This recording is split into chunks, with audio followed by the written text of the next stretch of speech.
Well, barge cruising has become a wonderful new way to travel and cruise along the waterways. I mean, especially through Europe. Can't you imagine that? And it's considered as slow travel, and that's an interesting thing. You think about slow food. What about slow travel, where you can actually just take in the scenery, the sights, but also not just take it in and be slow and relaxed, but actually still have really good activity and apparently really good food and wine as well. Gluten-free lifestyle and travel writer Rossana Wyatt is back on our second Friday Food, Wine, Travel show with the International Food, Wine, Travel Writers Association. We call them IFTWA. You can check them out at ifwtwa.org. And she's joining us to talk about her recent luxury barge cruise through Europe with Barge-Lady-Cruises. Now, you can keep up with Rossana on her blog, lifeisfulofadventures.com. That's a good name. I think we said that to her last time she was on the show. It's a really good and name. Yeah, and you can find her on Facebook under the same name. She's on Twitter as well. Just really, really cool. And Rossana, it is good to have you back on the show. Welcome. How are you? Hi, thank you very much for having me again. It's great to be back on. It has been a blast and a pleasure because reading your article, which everyone, you can go to blendradioandtv.com, just type in Rossana, Rossana, and you'll also find her Puerto Rico article and interview from last time she was on the show, or just type in Barge Cruise and you'll find a couple other articles as well, but you'll find Rossana's. Rossana, this is interesting. So last time it was Puerto Vallarta in Mexico, and this time it's cruising. But this is you're still in the world of really good food and wine, it seems like. Oh, yes, of course. I mean, that'll never end. There's always good food and good wine, no matter where you go. So yes, but I was very fortunate to be able to do this. And it's really cool because when you talk about you being a gluten-free traveler, that's something that you always got to watch out. Like Nancy and I have to watch that we don't eat seafood or fish. We're allergic to it. And so there's, and we were just in Louisiana, and everybody just looks at us like, oh, we're missing out on the world. But we got through. We had really good food, like cheese grits. And I don't know if you can have cheese grits. You can have grits because that's corn. Because they've got cheese in them, I'm also dairy intolerant. So that's why I have a very specific dietary need. So it was nice to be able to be on this cruise because they took care of absolutely everything, and I didn't have to worry about anything. Oh, that's a really cool thing. So you go, hey, this is what my intolerances are. I don't need to tell you again. Yeah, and they were very good, especially when you're on a cruise that is all about cheese as well, because they literally had, I think we had, over the course of the 7 days, we had over 30 different cheeses. Well, everybody else had 30 different cheeses, but they still were able to provide me with cheese because I can still eat goat or cheese. Oh, wow. Sorry, goat or sheep cheese. Or goat or sheep cheese, yeah. Do you eat goat? You never know. Some people do eat goat. You can eat goat. I do eat goat. I love goat. But they didn't have any on this cruise. But I mean, that's the goat. I can eat the goat cheese, goat milk, of course. But and so it can be very difficult when you're looking for specific things for somebody's dietary needs, right? So right, but they know in advance. And do they when you're cruising? Because this was a 6-night experience, right? Yes. Yeah. So do they stop and get new ingredients at each port of call? Well, that was the great thing. Every night, every day, Penny would go out in the morning because we were moored through the night, and she would go out in the morning. And because everything is so close to everything, there are all these little villages along the canals, and she would stop in and get fresh croissants and fresh cheeses and fresh, everything was fresh fruit. Everything was absolutely fresh. So it was wonderful. Because, like I said, all the produce was incredibly fresh, and she'd go in every morning to pick things up. They were baked. They had different little bakeries that they would stop in, and they would pick up, croissants for everybody else. But they were amazing. Like, everyone else was really enjoying them. So, and it was okay because they also did provide things for us as well. So. But when you talk about Penny, she's the chef and owner, right? So she's like a cordon bleu trained chef. Yes, exactly. And so we had the best of the best, right? So, and her this was kind of in a transition week where the actual chef wasn't there, so she was bringing in different people that she'd had before because they've been in business since the 70s. So different people that she has used along the way came in for different times throughout the week to help her prepare some of the meals. Very cool. Very cool. I mean, so now you don't have to worry about food. And they do serve you wine with this, right? Is any of the wine local? Yes. We got to get into the most important thing.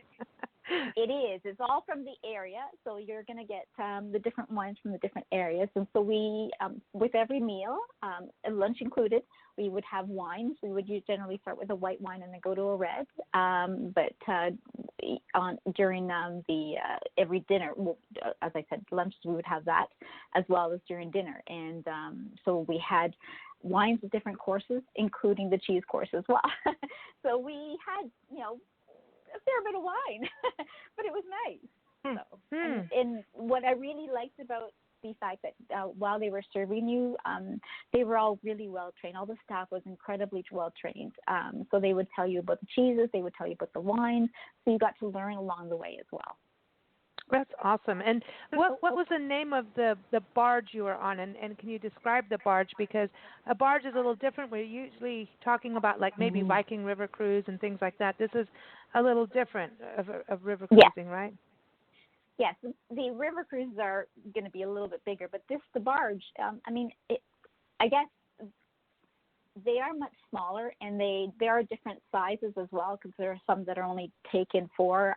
Ours was able to had a capacity of 12 passengers along, and then that did not include the crew. There are usually around 6 to 7 crew members as well.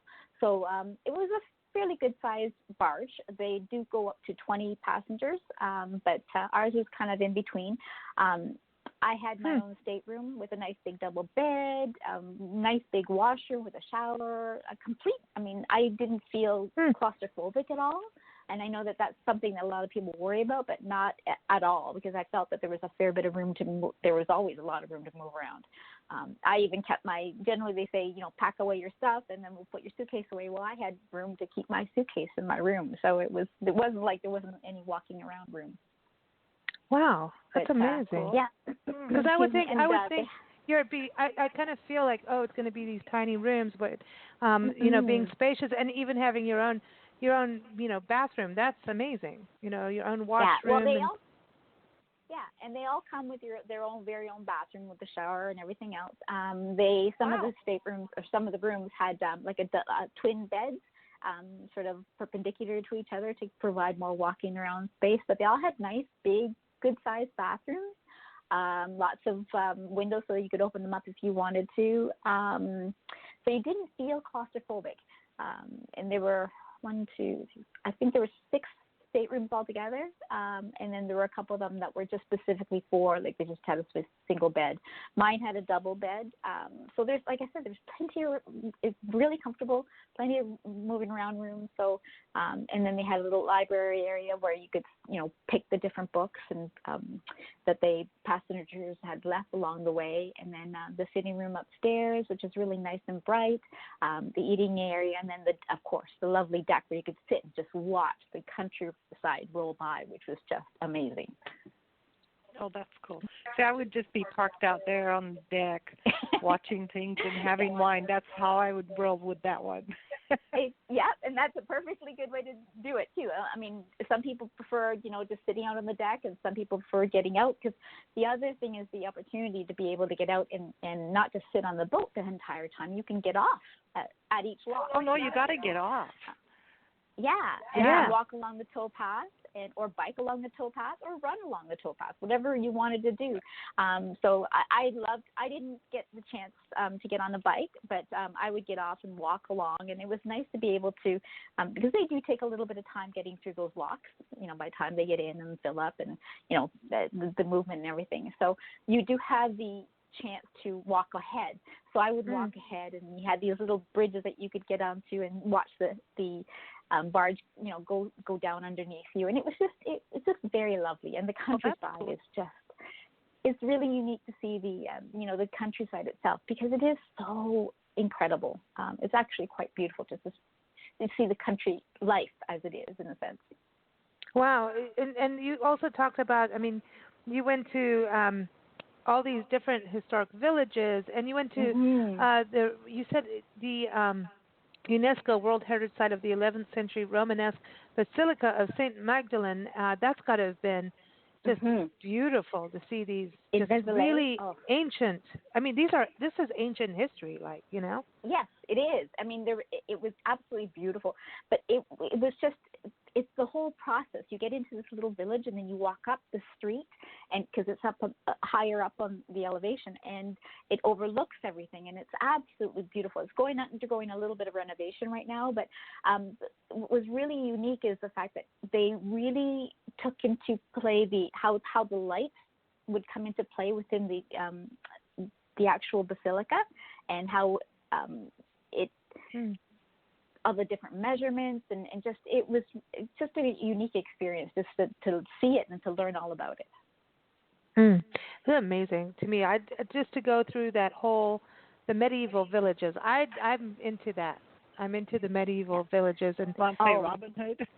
Yes, I want to see men in tights. Yes, why not? Well, I don't know if you see men in tights, but you know, it is really quite lovely, and just to see the ivy along the walls, and just the buildings, all the buildings, and the architecture is just incredible, and just.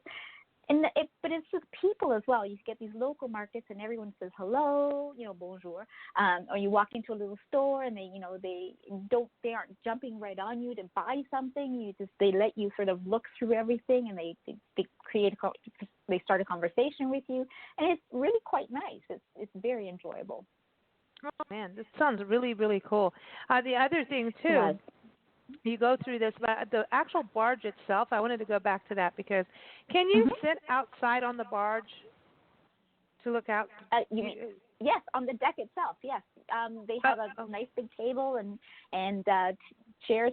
There are some barges that actually have a hot tub. Ours didn't, but you can certainly do that, sit outside and just watch the countryside roll by in the fresh air, and you can be out there the whole day.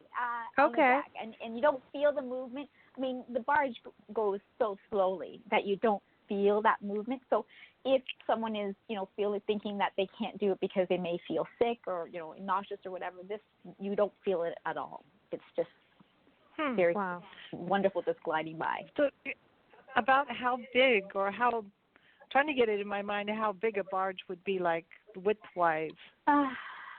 Width-wise? Yeah.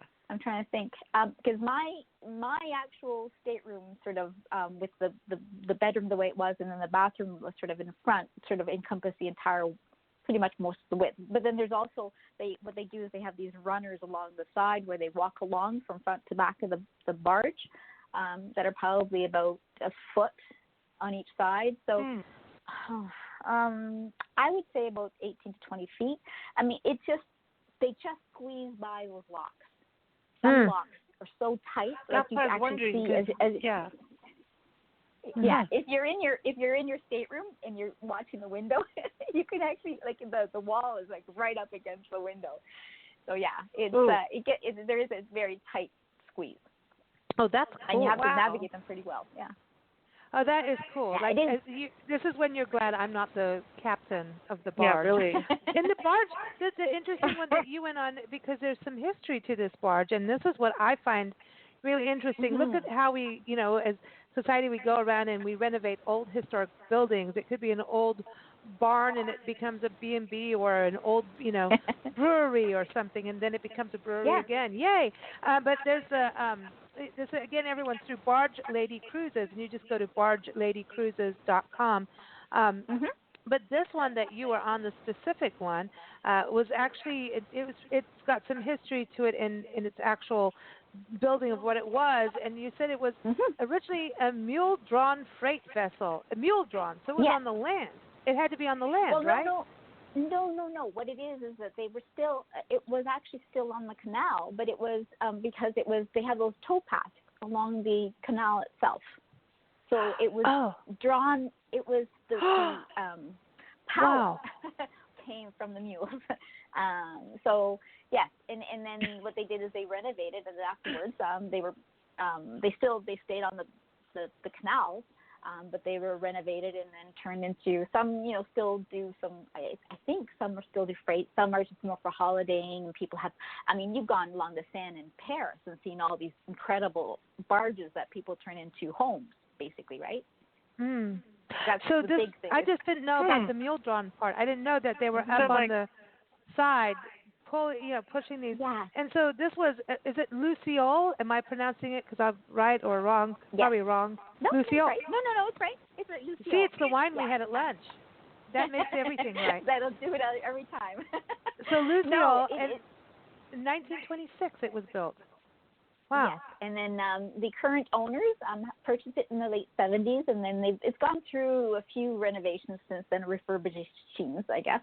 And they bring it in during dry dock season, near the end of October, once they're finishing all the barging, because there's only so much time that you can actually go down the canals as well. And they have to wait as well in the springtime for when they start up, because sometimes there isn't enough water. So that can be a little bit of a problem. But it's not a huge issue. It's just, as with anything, there's always specific times. So during the time that they're not running, they refurbish it, and sometimes they redo everything. But it's just a very comfortable setting to be in. Mm. So I want to go back to the mules because I like that. So, the canal's not that wide, the boat's not that wide, or the barge is not that wide. So would there be a mule on each side? Because I'm thinking if the mule was only on one side, it would keep pulling the boat into the bank. Towards the one side. Yeah. Possibly, possibly towards the bank. Yeah. I guess you're right. It would. So there would maybe be a mule on each. Huh. Okay, I'm going to have to go find out. Then you have. I will have to find out because I didn't get much. I wasn't thinking that far back. But they will have if to. If you say mule, I have to check it out because I like mules. They're cool. Well, barges would run back and forth on each side. So when we would pass a barge, and normally we would be going down the canal in the center, but when we passed the barge, we would have to, or another barge was coming towards us, we would have to get over to the side. And the same when we were approaching a lock, everybody sort of waits their turn.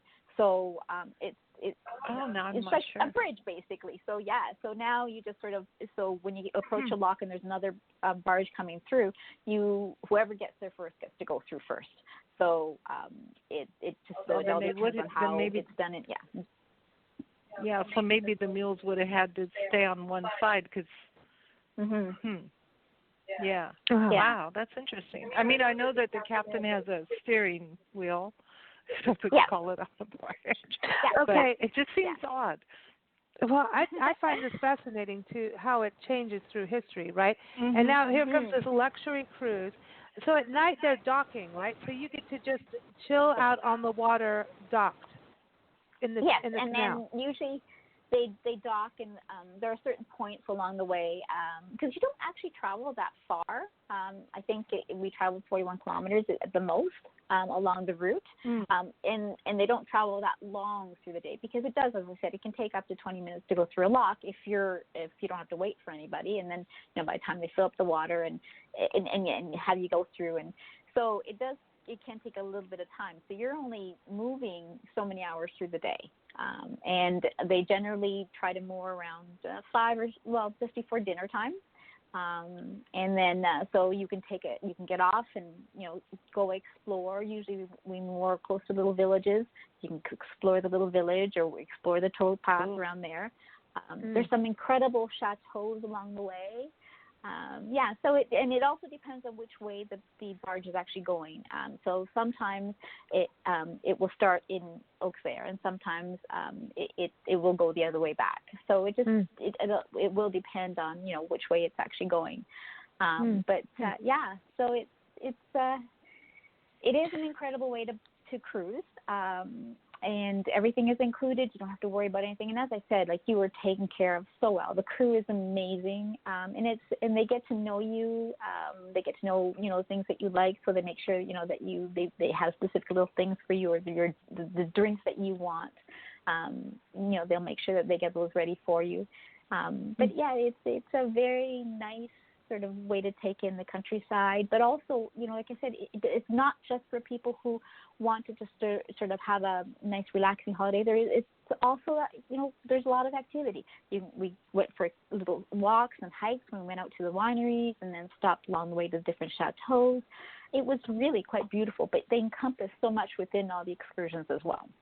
This is cool. And Burgundy, to me, like, you got to go play wine tasting in Burgundy, off the barge, and see that. And you said you went into like the underground caves. Yes, we did. We went into it was one of the largest family-run or oldest family-run wineries in the area, and they have actually been around since. They've been around for. I can't remember exactly how long he said, but they were voted top 50 wine producers in one of the Wine Spectators. So it's wow, nice, an amazing. Yes, Jean-Marc Brocard is in the Burgundy region, and they are known for the Grand Cru. And it was quite nice because we did get to taste a lot of it. But the other thing is going down, like I said, we went down into the cave so we could see. They wanted us to see the different layers of the earth, so that we knew exactly what went into the wine itself, because all the sediment and all the nutrients from that earth are, how the roots pull in all that wonderful stuff that they get from, and how the different levels create so much. Some have some seashells and things like that. So it's actually kind of neat to see and to hear about all of this. Isn't it limestone as well being such an important role of the wine of Burgundy? Yes, the shellfish and the avenite are the big things in the soil that really make a difference in the taste, and also, not every area is going to have all of those, and they'll have different concentrations as well. So. Wow. So Nancy and I need to not drink wine since we're allergic to fish. We haven't died from it yet. Interesting. Yeah, no, I know, but I think it's interesting that, how because I didn't know that at all. But of course, it's going to be in the different layers way down. And of course, you're not going to get, if you're going to go do the Petit Cru, then you're not going to actually have the get to the layers. The roots won't be getting to the layers where a lot of the shellfish and things are. So I don't, unless you're drinking a lot of Grand Cru. Because those are the older wines that will be getting right to those that soil. This is interesting. So you're getting this educational experience. You're learning history. You're seeing nature. I mean, it looks really scenic. I was looking at your photos. And everyone, again, Rossana's article is up on blendradioandtv.com. And just go there, type in Rossana. It's Rossana. You'll find her article also for Puerto Vallarta. And that is something I wanted to touch back with you, because when you were on the show last year talking about Puerto Vallarta was going through its centennial celebration, right? And you were on your way back for that. And how was that? How did you enjoy that? Oh, Puerto Vallarta is always amazing. Actually, I'm going back again next week. She lives there. Yeah, she likes it. I would in a heartbeat. But yes, always amazing. The food is always incredible. And some people may or may not agree with that. But I enjoy the food. And like I said, I've never had any issues, especially with, my dietary needs. And that's the biggest thing for me, is if I know that I'm going to be able to eat whatever is given to me, because I don't have to worry about what things go into it. Then that's actually, a little bit easier for me, and it, I can enjoy my time there a little bit more. So yes, it is nice to keep going back, and it is an amazing beach area. If that's something that, that I prefer just getting out and walking and enjoying the area. But some people enjoy the beach and just, going to the beach, but there's so many different things. Yeah, it's like this Barge-Cruise, you get to go off, or you can sit on the deck. You have these opportunities. Did you make friends with people on the barge? Is that part of it, that you get to have dinner with other people? So, would you say this kind of Barge-Cruise would be good for a solo traveler? Oh, definitely, yes, yeah. Because you are always seated at a large table, because I said, there aren't that many people on the barge itself, so they always have seating, usually at a large table. And so you sit with different people in at breakfast and at lunch and at dinner, or you can sit with the same one if you want. They don't, make a big deal. I took my daughter with me on this cruise, nice. and she loved it. Yeah, so it was really kind of nice for her. And she's a writer, see. right? I remember you telling us about her before, that she's a writer as well. She is. She was doing an exchange program in Liverpool, and this was just kind of coming off of that, and so it was kind of nice for her to see. She did have to do some work while she was there, because she was still studying for exams at the end of the month. But she loved it. It was an experience that she wouldn't have had, so it was nice for her to see that. And she got a huge education on wine, so she was really surprised when we went to the winery, and it was really nice for her. So you to see the different things, and she hadn't really been much of a Chablis drinker, but because that's what we had, and in the area that we visited. But she thoroughly enjoyed that, and it's nice to be able to get that education and experience. A little mother-daughter wine time. That you can't go wrong with that at all. And that's the thing. So when you think about these smaller cruises, that it's intimate, it gets so you kind of have your cozy place, and then you go off exploring. Like, to me, I like that. Do you have to let them know what you're going to do in advance? Because sometimes when you go on a cruise, you have to go, I'm doing this activity, I'm doing that, and things are pre-planned. Or can you just say, hey, I'm going to stay on the deck today, or no, I'm just going to walk off and be back at the time that they tell you to? Well, usually they do have an itinerary of when they're going to be going on the excursions. And if you want before or after, most of the excursions are during the morning. But if you want before they happen, to get off and walk or bike or run or whatever you want to do, you do have to let them know, because then they have to plan that you can get off before the lock. But other than that, no. I mean, it's pretty much you can relax all day on the deck or in the little lounge area, whichever you prefer. I mean, it's not a rush sort of, you have to do this and you have to do this. If you didn't want to go to an excursion, you could, miss out on it as well. Although you wouldn't want to miss out on the excursions, because they were a lot of fun and they were very interesting. So it's slow, laid back, and then there's things to do. I'm sorry, but when you get to Europe, I'm not going to. I mean, I think I'm going to want that time to relax, and that's when you're moving, right? That's when I would want to sit on the deck, is when they're moving. And then when they dock, you want to go off and make things. the most of your experience, exactly, of your time there. So, Rossana, so Puerto Vallarta was the last time when we chatted with you. You were on your way there. Of course, it's happening again. You've done Europe in between. So what's next? Any other places that you've just been to or going to that we need to know about, so we can know to follow you on Twitter and on your blog and Facebook, Instagram, all those places?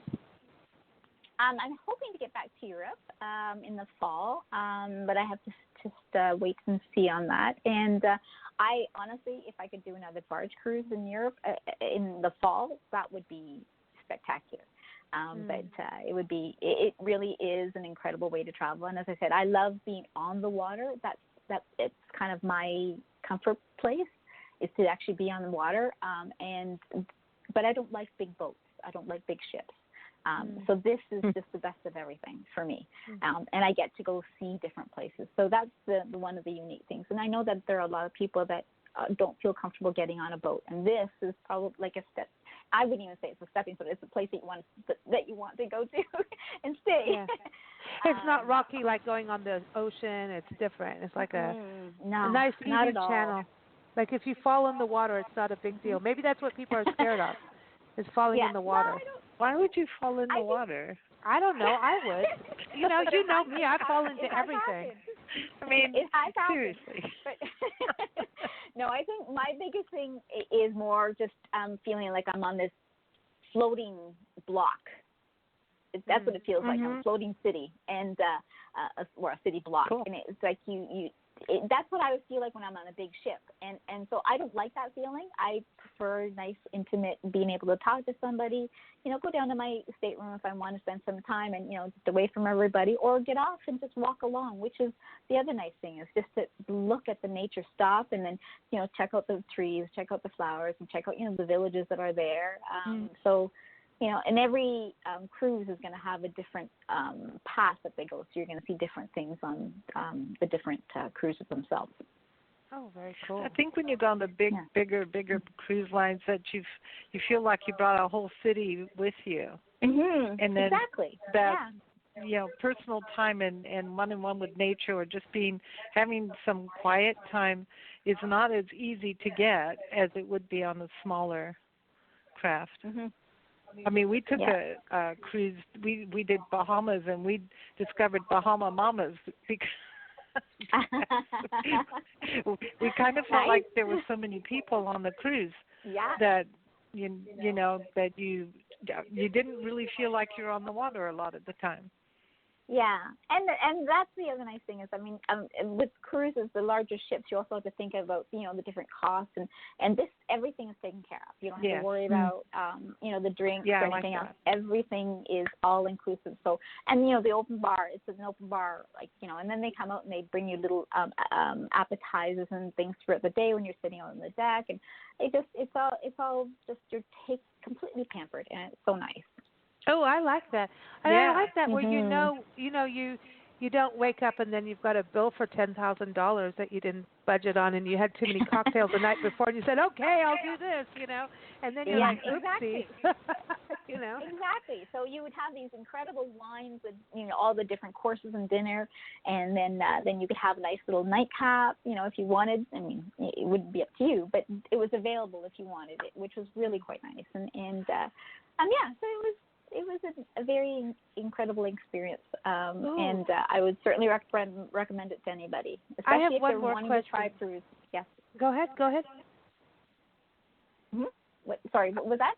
I got excited about this whole day. You said nightcaps, right? So, being when you're like docked at night, do you see like everybody's twinkly lights in the villages and stuff like that? So you're like, do you like kind of feel like you're a part of the village, and then you can see it and have your little nightcap and look around and see, and see sunrise and Mm-hmm. You can get up early enough. Like we normally, they had breakfast sort of start around 7:30, 8 o'clock, and then the barge would actually start moving around 9.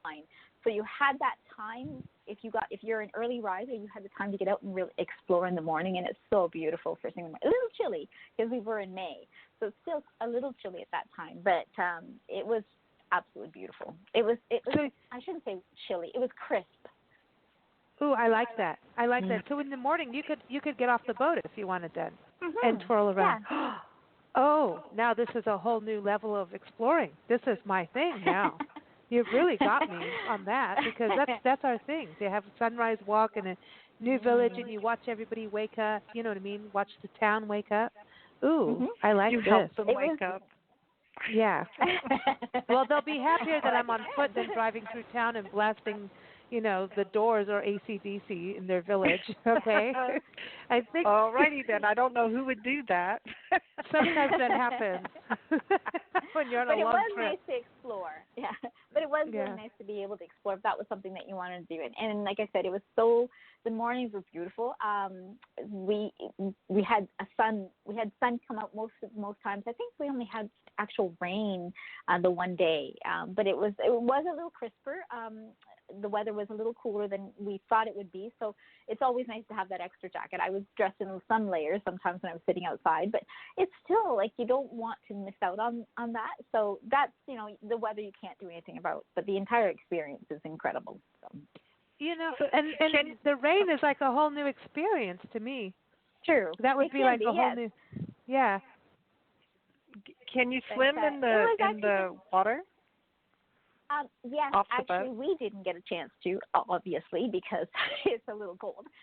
But apparently, throughout the summer, there's also more water in the canals at the time too, through the summer, and then and it's also warmer, so you can get the opportunities to do some swimming. I don't know if all the barges do that, but I believe that the Lucille does do it every once in a while, but I could be wrong on that because, like I said, I didn't go during that time. But I know that there is that opportunity on some of the barges to be able to swim off the barge. Cool. And there's no sharks in those waters. That's one thing you don't have to worry about, unless someone decides to bring them in. But no. Everybody has a new thing. So listen, everyone, the International Food, Wine, Travel Writers Association is our partner on our second Friday Food, Wine, Travel Writers show. And we, it's our food, wine, and travel show, not just with travel writers, but we always get to have these wonderful chats with travel writers like Rossana. And it's always exciting. They have a conference coming up, their annual conference in Santa Fe, New Mexico this year in Santa Fe. It's in November, so go check that out. You can go to ifwtwa.org if you're a travel writer, a blogger, photographer, or even a destination. They have all kinds of cool seminars going on, all kinds of activities as well, and destinations and tours. And so I really check it out if you're in the industry. You're going to totally love doing that. Are you going to be able to go? I know that you're up in Canada, Rossana. Are you going to be able to go to it? I'm not, unfortunately, this year. I'll probably be doing some traveling at the time. It was just kind of one of those things where I can't really pinpoint the time that I'll be around. So, but if anyone can, certainly try it, check it out because, and then the area is great too. They have great little side trips before and afterwards. So that it's great to be able to check that out. So. Yeah, and you've been a member for a while with IFTWA, right? This is my third year, I believe. Oh, yes, third. That's it's kind of new. I thought for sure. Yeah, you know what it is I always see you on Twitter. I always talk about Twitter on IFTWA. The IFTWA's Twitter stream is incredible. IFWTWA is the hashtag, and if you may not be a writer or photographer, but follow that hashtag for all these destinations. And Rossana's always posting really great things and. I was aware of you from that before we interviewed you last year. I'm like, man, she's going here. Check this out. Look at that. So, well, it's true. Isn't that the cool thing? It's you get to learn all these destinations. Yeah, and I have to get back into that too because I haven't done it as often lately because I've been traveling and teaching and things like that. So I need to get back because I enjoy that part of it and putting out information that people like to see. So hopefully that is of use to them. Well, I think it's a neat network too because I think travel writers are all checking out where are you at?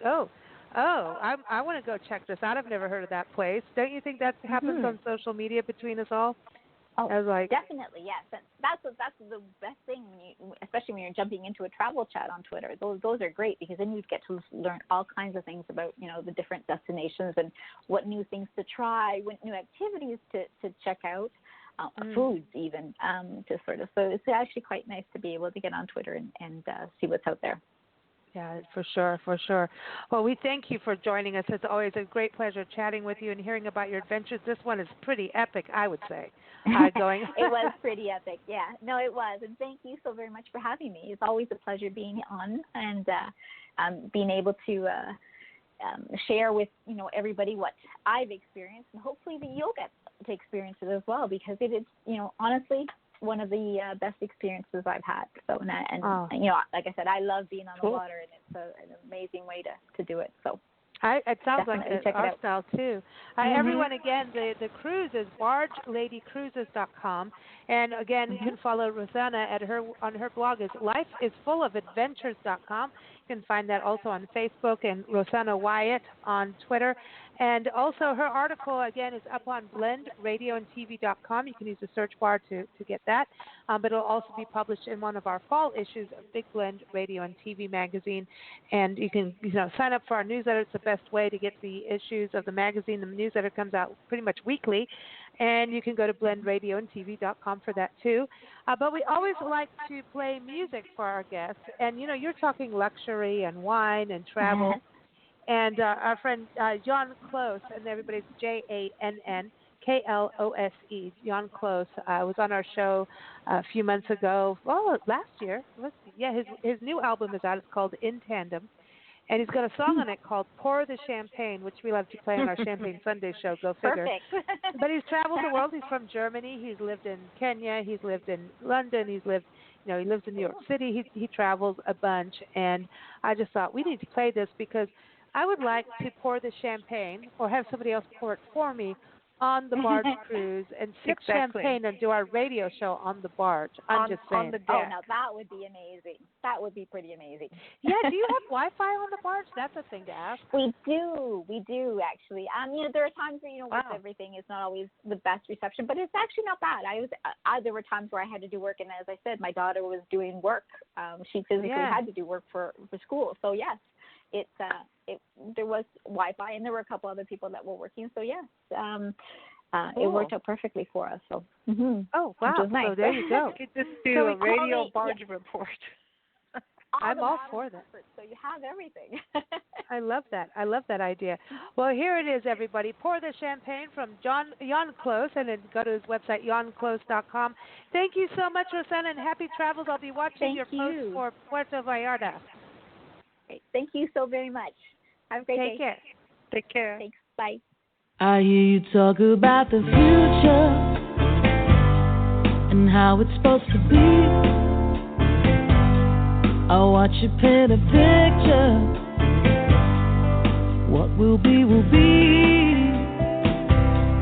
You worry about tomorrow. You're lost in yesterday. Can we keep it in the moment? We only got today. We got here, we got now. If you want me to stay, don't save it for a rainy day. Let's break out the crystal and pour the champagne. Pour the champagne. Making funny faces. I do what you do. Imaginary places, I visit them with you. Yeah. Don't ever fight a feeling, it's just a part of you. I found your heart up on your sleeve, it changed my point of view.